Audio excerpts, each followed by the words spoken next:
Donc aujourd'hui, nous allons faire une petite vidéo sur le pendule. Le pendule, je préfère cette forme-là. Chacun choisira la forme qu'il veut ou la matière qu'il veut. Moi, c'est toujours le cristal, mais il y a d'autres matières, hein.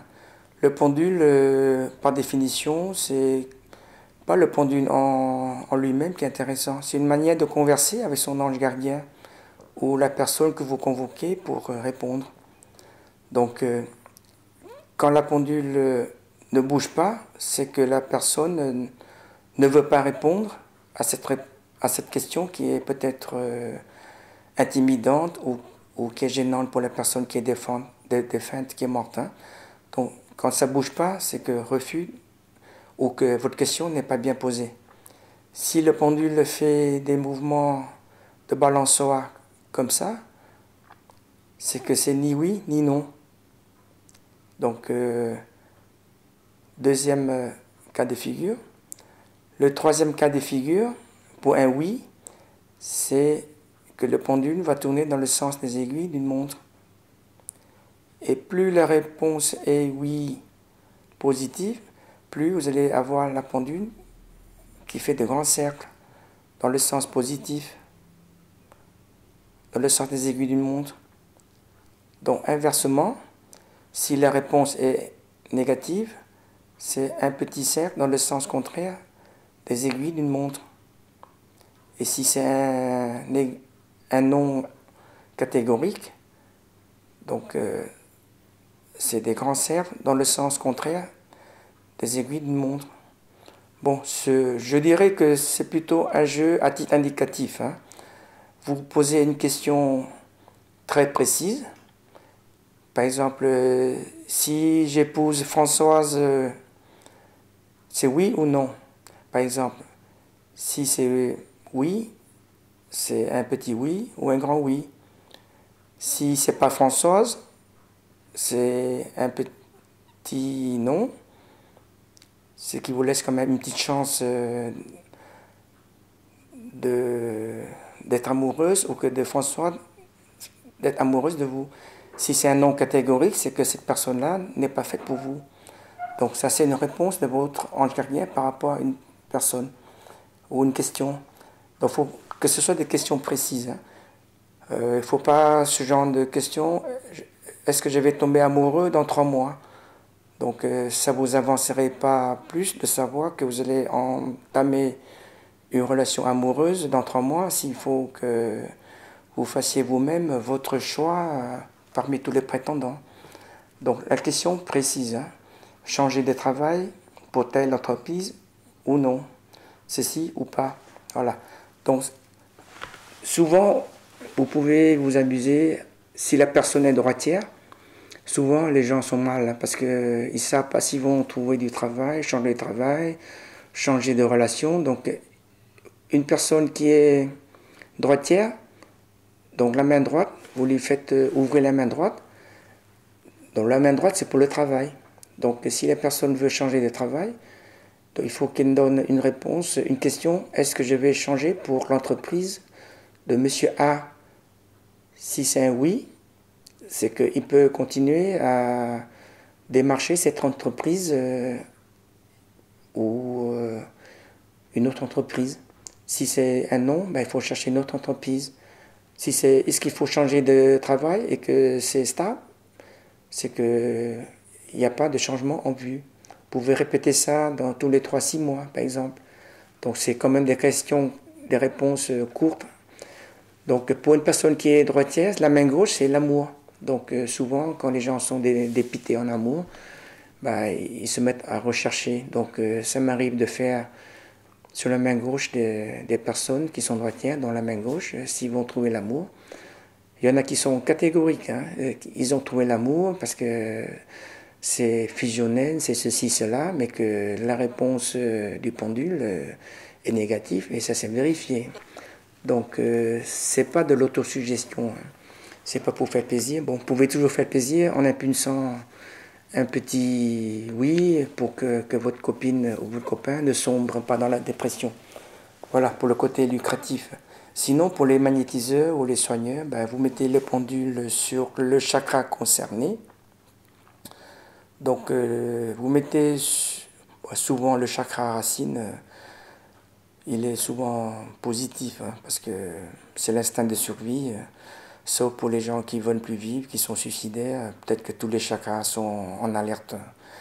Mais souvent, quand on arrive au chakra du pubis, bon, ben, sont assez défaillants parce qu'on a trop abusé, mais des fois, on voit qu'il y a des blocages, surtout pour des personnes, des femmes qui cherchent à être enceintes, hein.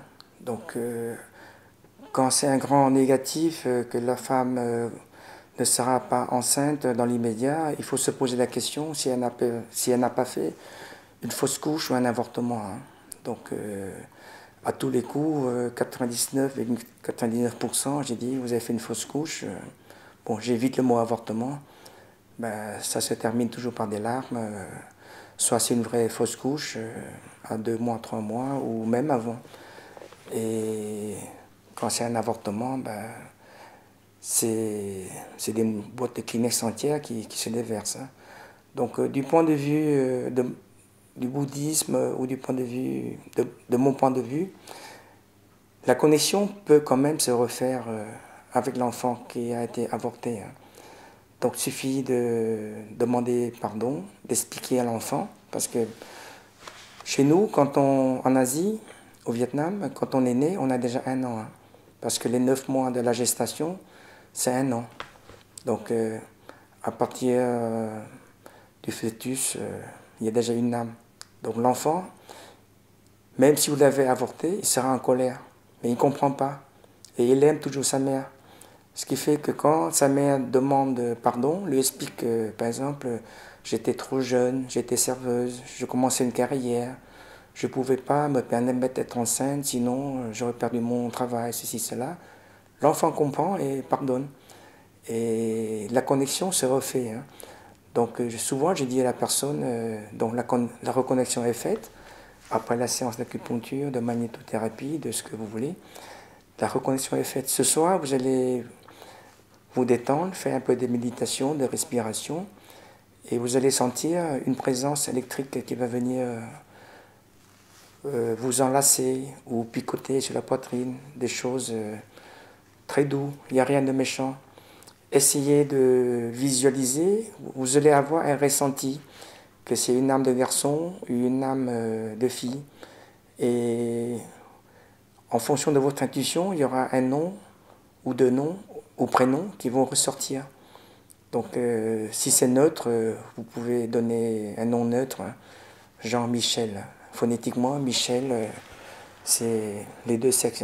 Ça ne s'accorde pas masculin, féminin, avec elle ou pas. Ou André, des noms neutres. Mais quand vous êtes sûr que c'est une fille, ben, vous pouvez appeler Isabelle ou Thierry, hein, comme vous voulez.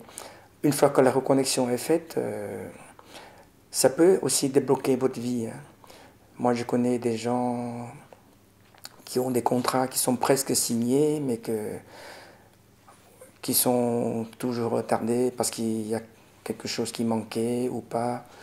Et que aussitôt que la reconnexion est faite, dans la semaine qui suit, le contrat de travail, il est signé, hein, avec une belle promotion et tout. Donc, et en plus, la dame retombe enceinte. Donc, j'avais fait des soins comme ça où la personne accepte, bon, entre guillemets, sa faute en demandant pardon à l'enfant qui est avorté. D'accord? Bon, ça c'est assez étonnant comme chakra. Après, vous allez sur le chakra du plexus solaire. Bon, ben, ça, il n'y a pas besoin de mettre la pendule. Si vous êtes mal dans votre peau, que vous êtes en sentiment de colère, d'infériorité, la boule, elle est là. Donc, par contre, le chakra du cœur, il est plus intéressant pour voir l'ouverture du cœur spirituel de la personne.